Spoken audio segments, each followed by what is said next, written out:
జై శ్రీమన్నారాయణ. ఓం నమో వెంకటేశాయ.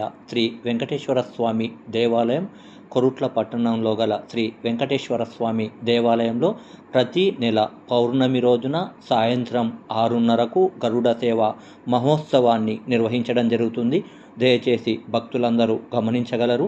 తిరుమల తిరుపతి దేవస్థానంలో పౌర్ణమి రోజు ఎలాగైతే గరుడ సేవ మహోత్సవం అంగరంగ వైభవంగా జరుగుతుందో అలాగే కొరుట్ల చుట్టుపక్కల ప్రజలు ఈ గరుడ సేవ మహోత్సవాన్ని తిలకించాలని సత్సంకల్పంతో ఆధ్యాత్మిక కార్యక్రమాల నిర్వహణలో శ్రీ వెంకటేశ్వర స్వామివారి దేవాలయ అర్చకులు ఈ ప్రతి నెల పౌర్ణమి రోజు గరుడ సేవ మహోత్సవాన్ని నిర్వహించడం జరుగుతుంది. దయచేసి భక్త బంధువులందరూ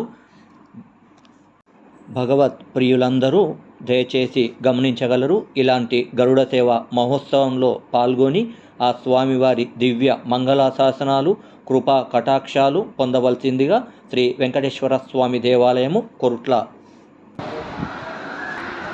వెంకటాడి సంస్థానం బ్రహ్మాండే నాశించన వెంకటేశ్వరమో దేవో న భూతో న భవిష్యతి. మన కోరవట్టు గ్రామంలో అతి పురాతనమైనటువంటి దేవాలయము అల్వేలుంగా పద్మావతి గోదాదేవి సమేత శ్రీ వెంకటేశ్వర స్వామి దేవాలయము. ఈ దేవాలయంలో కొత్తగా ప్రతి పౌర్ణమికి రోజున గరుడ వాహన సేవ ఏర్పాటు చేద్దామని ఒక సంకల్పం చేసుకున్నాము. ఎందుకంటే దసరా నవరాత్రులు ముక్కోటి ఏకాదశి నాడు మాత్రమే భక్తులకు గరుడ వాహనం మీద స్వామివారు దర్శనమిస్తున్నారు. మన భక్తుల కోరిక మేరకి ఎట్లయితే తిరుమలలో ప్రతి పౌర్ణమికి గరుడ సేవ ఏర్పాటు చేశారో ఇక్కడ కూడా ఆ గరుడ సేవను ఏర్పాటు చేయడం జరిగింది. ఇది మొట్టమొదటి పౌర్ణమి. ఇవాళ పౌర్ణమి సందర్భంగా మనము గరుడ సేవని ఇక్కడ ఏర్పాటు చేసుకుంటున్నాము. ఈ గరుడ సేవలో ఉన్నటువంటి ఆ స్వామివారిని దర్శనం చేసుకుంటే మన యొక్క కోరికలు ఖచ్చితంగా నెరవేరుతాయని చెప్పేసి పెద్దల ఉవాచ. వ్యాపారంలో కానీ వ్యవహారంలో కానీ ప్రతి విషయంలో కానీ గరుడ వాహనంపై స్వామివారు దర్శనమిచ్చారంటే మనకు పూర్వజన్మ సుకృతమే. జై శ్రీమన్నారాయణ. జై జై శ్రీమన్నారాయణ. జై శ్రీమన్నారాయణ. ఆలయ అర్చకులు చాలా చక్కగా వివరించారు. తిరుమల తిరుపతి దేవస్థానంలో ప్రతి పౌర్ణమి రోజు ఎలాగైతే గరుడ సేవ మహోత్సవం జరుగుతుందో అలాంటి మహోత్సవ భాగ్యాన్ని కొరుట్ల ప్రజలు వీక్షించే విధంగా ఇక్కడ కార్యక్రమం నిర్వహిస్తున్నటువంటి ఆలయ అర్చకులకు కమిటీ సభ్యులకు మా రవీందర్ భక్తి వీడియోస్ యూట్యూబ్ ఛానల్ ద్వారా ప్రత్యేక అభినందనలు తెలియజేస్తున్నాము. ఎక్కడైతే శ్రీమన్నారాయణుని గోవింద నామస్మరణ జరుగుతుందో అక్కడ సకల పాపాలు తొలగి సంతోషంగా సుఖంగా జీవిస్తారనేది శాస్త్రవచనం అండి. అలాంటి మహత్తర భాగ్యాన్ని సొంతం చేసుకుంటున్న కొరుట్ల ప్రజలందరూ కూడా పూర్వజన్మ సుకృతంగా భావించాలండి. తిరుపతి వెళ్ళలేని వాళ్ళు, గరుడ సేవలో పాల్గొనలేని వాళ్ళు కూడా ఇక్కడ పాల్గొన్నట్టయితే అలాంటి పుణ్యము మోక్షము ముక్తిదాయకం అనేది ఇక్కడ దొరుకుతుందనేది ఆలయ అర్చకులటువంటి అభిప్రాయము. అది అక్షర సత్యము, వాస్తవము, నిజము. ఓం నమో వెంకటేశాయ. జై శ్రీమన్నారాయణ. జై జై శ్రీమన్నారాయణ.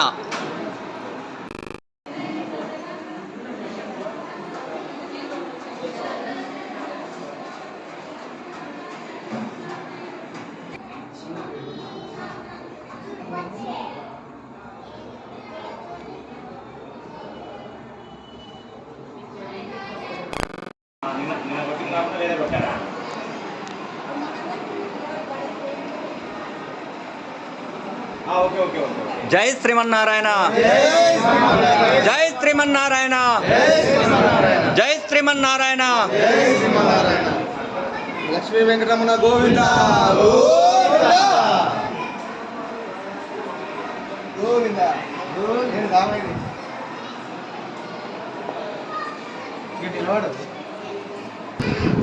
జై శ్రీమన్నారాయణ. కోటి జన్మల పుణ్య ఫలితం ఉంటే కానీ ఇలాంటి గరుడ సేవలో స్వామివారికి సేవ చేసేటువంటి మహత్తర భాగ్యం దొరకదండి. కోటి జన్మల పుణ్య ఫలితము ఎన్నెన్నో జన్మల పుణ్య ఫలితం చేసుకుంటే కానీ గోవిందనామస్మరణ పలకాలన్నా గోవిందనామస్మరణ చెయ్యాలన్నా వెంకటేశ్వర స్వామి వారి దేవాలయం దర్శనం చేసుకోవాలన్నా కూడా కోటి జన్మల పుణ్య ఫలితం ఉండాలండి. ఎందుకంటే అది రాసి పెట్టింది లేకపోతే స్వామివారి దర్శన భాగ్యం దొరకదండి. అలాంటి మహిమాన్వితమైనటువంటి అతి పురాతనమైనటువంటి శ్రీ వెంకటేశ్వర స్వామివారి దేవాలయం అండి. ఇక్కడికి వచ్చే భక్తులు స్వామివారిని మనస్ఫూర్తిగా ఆర్తితో గోవింద గోవింద అని పలికి ఆ స్వామివారికి ఏమి కావాలో విన్నవించుకుంటే ఖచ్చితంగా ఆ కోరిక నెరవేరి తీరుతుందండి. అందులో ఎలాంటి సందేహం లేదు.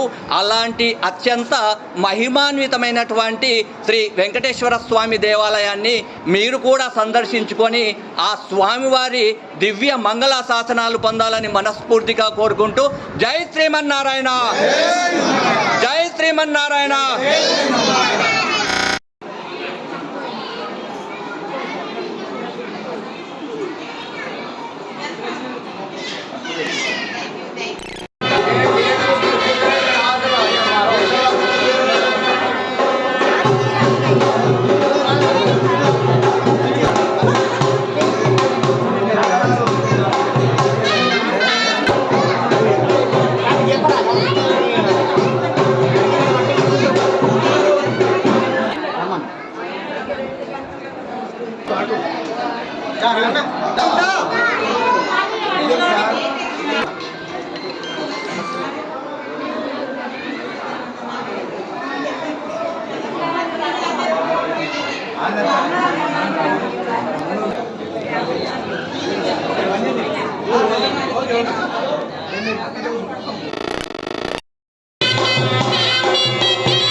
సత్యం ఇగో బాబు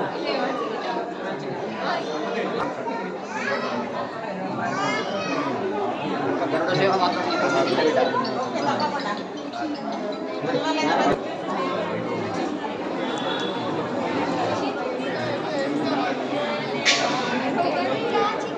అందరు బయటకు నడవాలయ్యా.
అటుపక్క ఇటుపక్క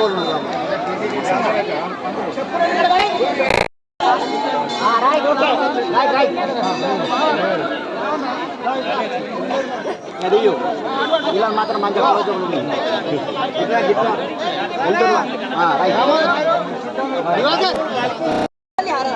ఆడపిల్లలు పట్టుకొని రావాలి, రిటర్న్ రావాలి. అది పోయేటోళ్ళు ఓర్రి మన సమాధానం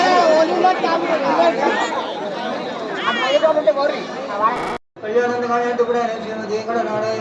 శ్రీనివాస వెంకటముస్థానం బ్రహ్మణ సృజన వెంకటస్వామి దేవున భౌగోన భవిష్యతి వేద వేదాంత విద్యాపుడే పుంస మహోపాయ పుంజ శ్లోకాయ మంగళం.